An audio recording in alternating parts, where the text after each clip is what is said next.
Oi, pessoal. Então, capítulo 4, verso 6.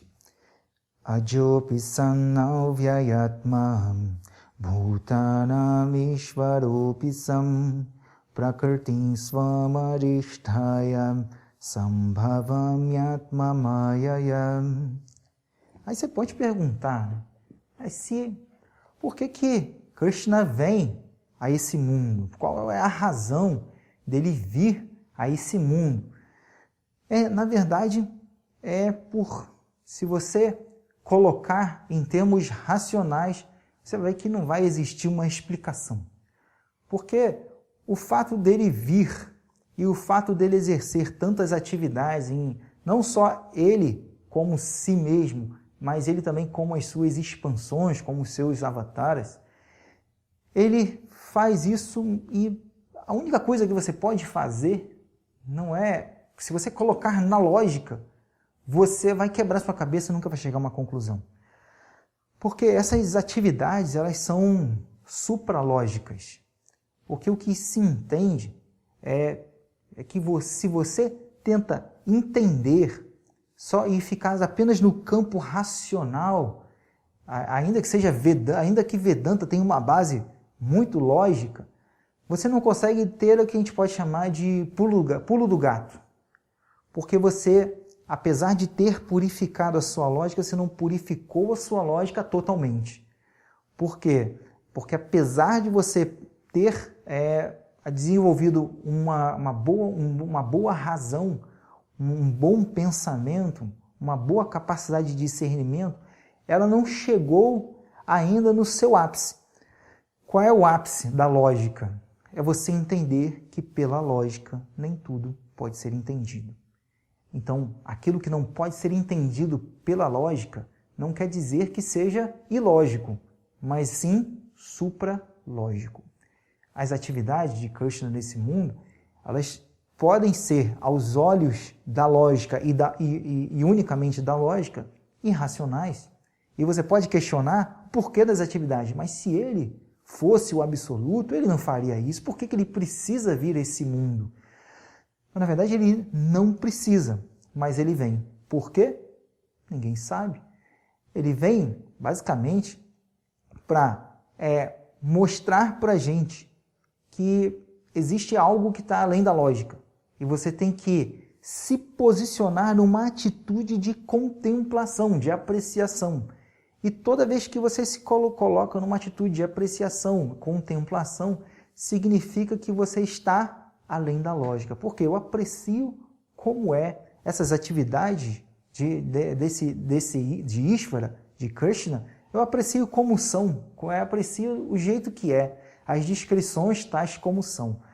Porque pela lógica eu vou ficar batendo a cabeça e não vou entender. Mas, através de uma posição supralógica, aquilo que está além da lógica, eu consigo apreciar. Então, ele vem para esse mundo para poder mostrar que a lógica é incapaz de entender aquele que está além da lógica. Como uma mente que é relativa a esse mundo pode entender algo que é absoluto e transcendente. Então, é nesse momento que essas atividades chamadas lilas, ou passatempos, são descritas, são executadas, para que nós possamos, em dado momento, poder dar o pulo do gato naquilo que a gente chama de Vedanta, que eu não vou conseguir entender tudo isso pela minha lógica. Então, aquilo que eu não compreendo pela lógica, eu simplesmente aprecio como algo que é supralógico. E nesse momento da apreciação, da entrega e da contemplação, é que você consegue, então, realizar, entender, captar que isso é unicamente alvo de uma apreciação, de uma contemplação, e não de um questionamento. Quando você vai dividir esse conhecimento, você vai dividir lá ele em tattva. Tattva é toda aquela parte racional, que você realmente tem que botar a cabeça para pensar, ter discernimento, ter discriminação. Essa é a parte de tattva. Você tem que entender conceito, concatenar e realmente viver aquele conceito ali. E para poder fazer aquele conceito ser vivo na sua vida. Tem uma outra parte que é chamada de lila. Então, primeiro é tattva. A segunda é lila, é passatempo, onde você não se detém naquilo que é o questionamento, mas aquilo que é contemplação. Então, essas atividades de Krishna, elas são para que nós possamos ir além da lógica. Porque se você ficar só na lógica, você vai dizer, você vai achar que Deus não pode ter atributos. Porque se Deus tiver atributos, ele é limitado pelo atributo que ele tem. Por exemplo, se Deus é azul, ele não pode ser verde, ele não pode ser amarelo, ele não pode ser roxo, ele não pode ser preto, ele não pode ser branco. Então, o atributo que ele tem é muito mais limitador, porque em função daqueles outros que ele não tem. Nossa, é a lógica da barata. A lógica da barata é assim. Por isso que é muito importante você entender o mecanismo da lógica e até onde vai a limitação da lógica. Porque se eu digo para você e falo assim, pensa aí, tá? Pensa aí do outro lado. Eu falo assim, na minha casa entrou uma barata muito grande. A barata era muito grande. Aí eu fico enfatizando grande, mas ela é muito grande. Aí o que você vai pensar aí do outro lado? Você vai dizer, olha, se você está falando que é grande, eu imagino que seja uma barata assim. Mas eu estou falando que ela é muito grande. Aí você fala, mas assim? Eu falei, é grande. Ah, então deve ser assim, mas é impossível ter uma barata desse tamanho. E se eu dissesse para você que a barata tem o tamanho de um ônibus? Você vai falar, é impossível. Por quê? Porque tudo que eu conheço de barata é desse tamanho assim.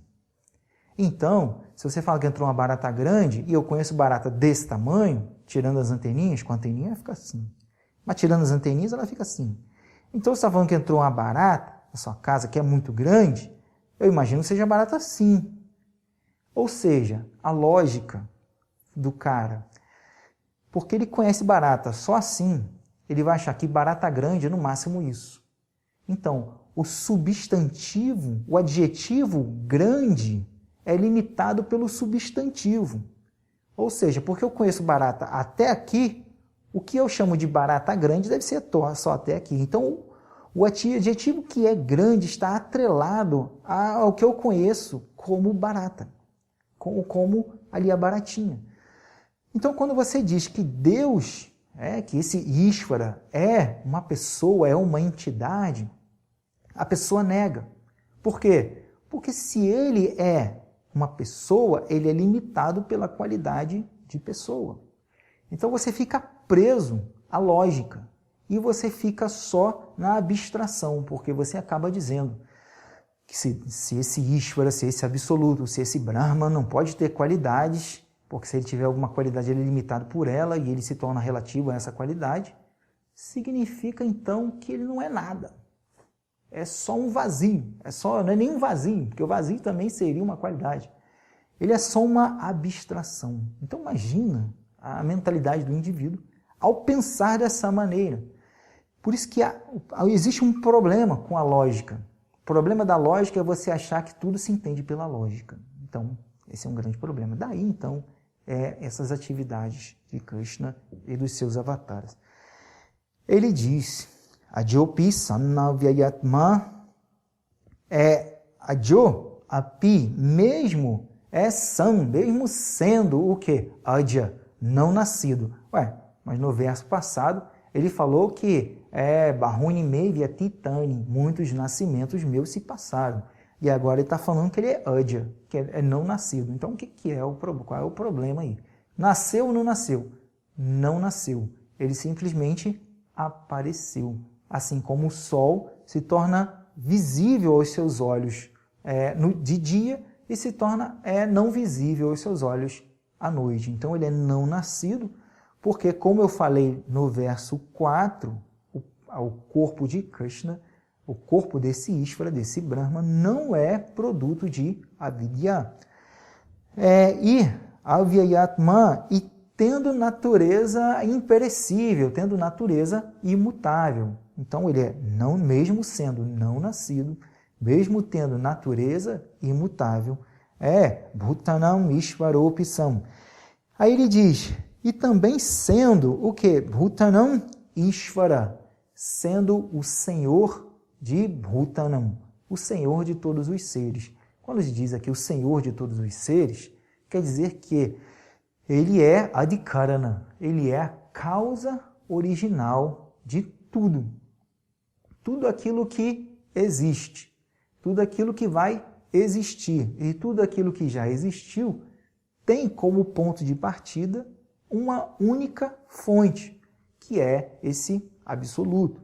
Então, mesmo sendo o Senhor de todos os seres, aí ele diz, Prakriti Svama Adhisthaya, eu, Sambhavami Atmamayaya, eu surjo, eu apareço através da minha própria energia. Mesmo assim ele diz, Prakriti Adhisthaya, e situado na minha própria energia, Sambhavami Atmamayaya, eu apareço por mim mesmo. Então vamos assim entender o que diferencia, né? Qual é a questão aqui. Quando você olha um objeto no mundo, por exemplo, esse livro aqui, esse livro ele foi produzido através de algum elemento material. No caso, ele é um livro, papel, celulose vem da árvore. Então existe uma causa material. Qual é a causa material? A árvore, a celulose. Mas por si mesmo, esse livro não se faz, ele não se torna livro unicamente pela causa material. Existe alguma força, alguma inteligência que pega a causa material e transforma essa causa material. Então existe uma causa material, celulose, papel, e existe uma causa inteligente, que é aquele que vai produzir, que vai ser a inteligência por detrás da criação.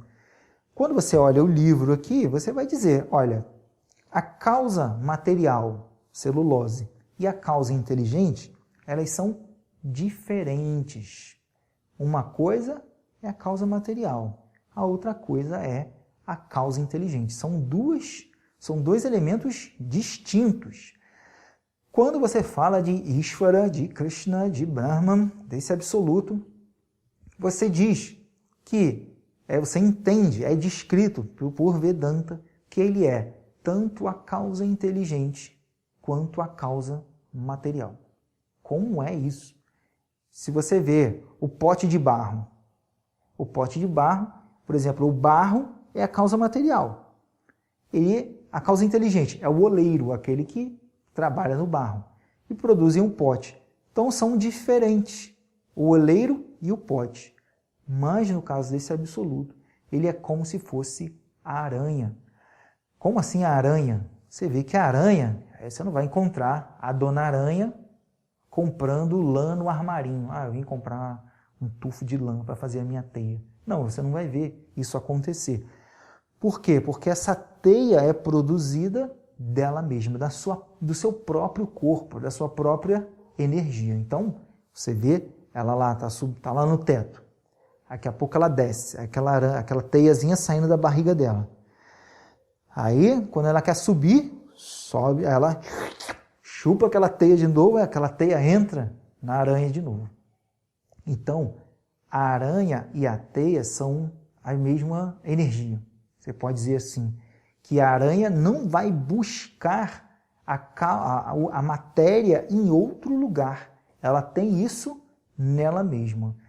Quando você fala desse universo aqui, esse universo, ele é energia de Brahman, de Krishna.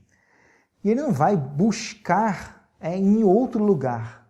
Tudo isso aqui vem dele mesmo. Porque se você diz, Brahman é o absoluto, aí ele fala, aí ele foi em tal lugar pegar a matéria para criar esse universo. Então, peraí, ele não é absoluto, ele é relativo. Relativo a tempo e espaço, porque ele foi em tal lugar, relativo ao tempo que ele levou para lá e para lá, e ele é relativo ao universo, porque o universo é uma coisa diferente dele, distinta dele. E o ensinamento dos Vedas é que não é que exista Deus, mas é que só existe Deus por meio da pessoa como energético por meio do efeito como energia. Então, quando ele diz Sambhavami Atmamayaya, eu apareço por mim mesmo, ou seja, eu meu corpo não é produzido por avidya. Tudo que é produzido vem de mim, e não eu venho de alguma coisa. Então, daí, ele diz, Prakriti Svamadhisthaya, estou situado na minha própria energia, na minha própria natureza, e me manifesto por mim mesmo.